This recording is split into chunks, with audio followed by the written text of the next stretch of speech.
So that was a moment of silence in memory of Tank Man and the other people who lost their lives in Tiananmen Square.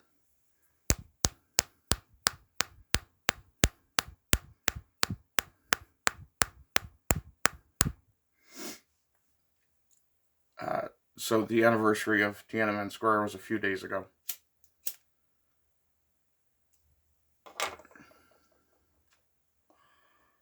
And the Epoch Times ran a pretty good story. You'll find the archive link in the description. A symbol of defiance. The memory of Tiananmen Square massacre kept alive by advocates.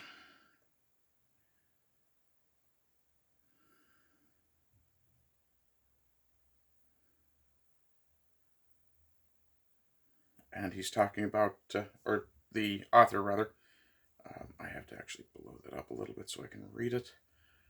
Eva Fu talks about 5-year-old Hu Yang, who was too young to be part of the 1989 pro-democracy movement in Tiananmen Square. For those of you who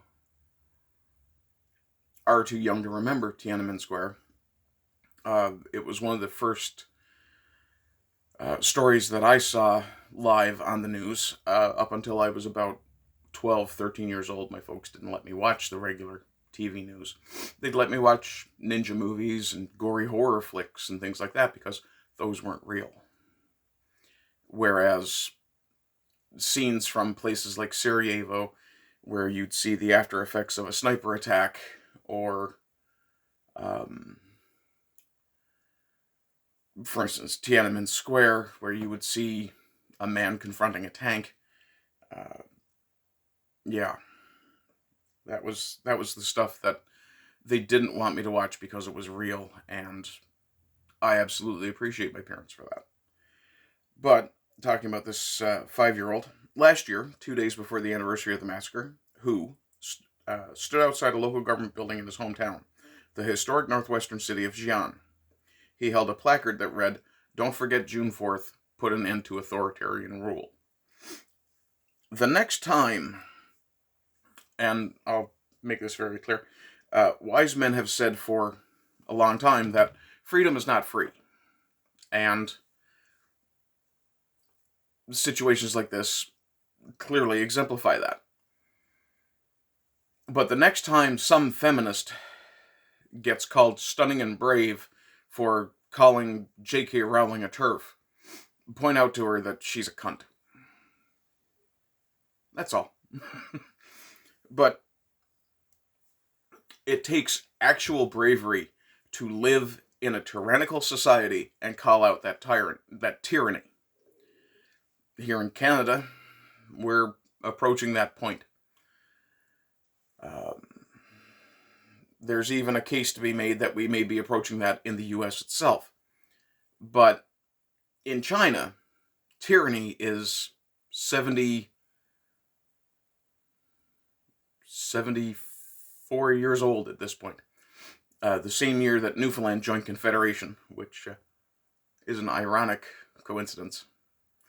The Chinese Communist Party came to power. And, yeah, tyrants. But as a 5-year-old child, to stand in China wearing a sign that says, "Don't forget Tiananmen Square," an event that the Chinese government goes out of their way to pretend did not happen, or actively tries to memory hole, that is an act of bravery. And I really hope that young man is okay. And I also question the wisdom of his parents in having him do that. But that said,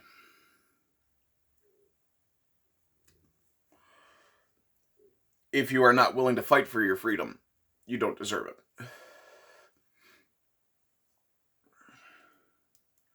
My personal thinking is that, if you're going to make a stand for something, a principled stand, then it should be the adult, not the child, doing it.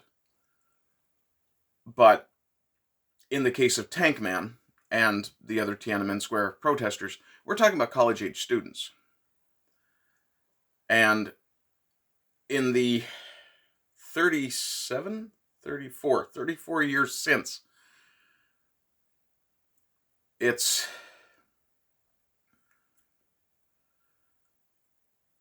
interesting, somewhat disheartening, to see how college students have, at least in the West, fallen from the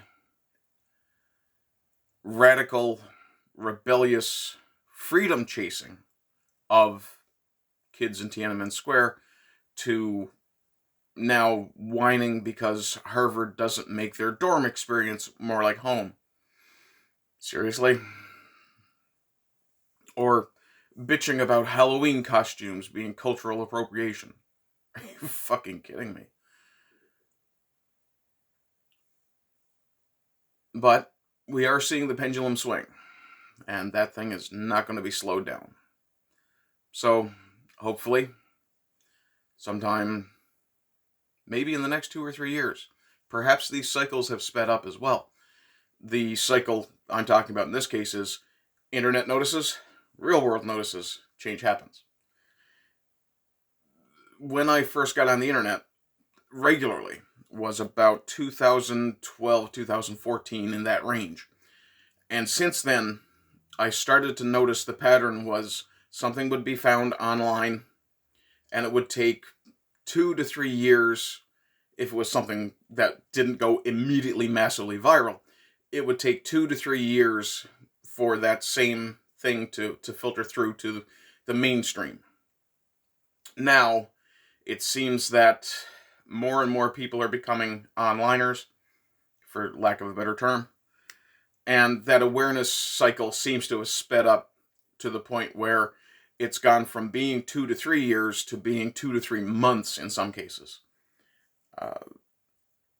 And I think a significant chunk of the responsibility for that is people like the Sultans of Shadilay, the Lotus Eaters, Tucker Carlson, Louder with Crowder, Styx Hexhammer, people who bring up these issues with no regard for what the media thinks should be talked about or how it should be presented.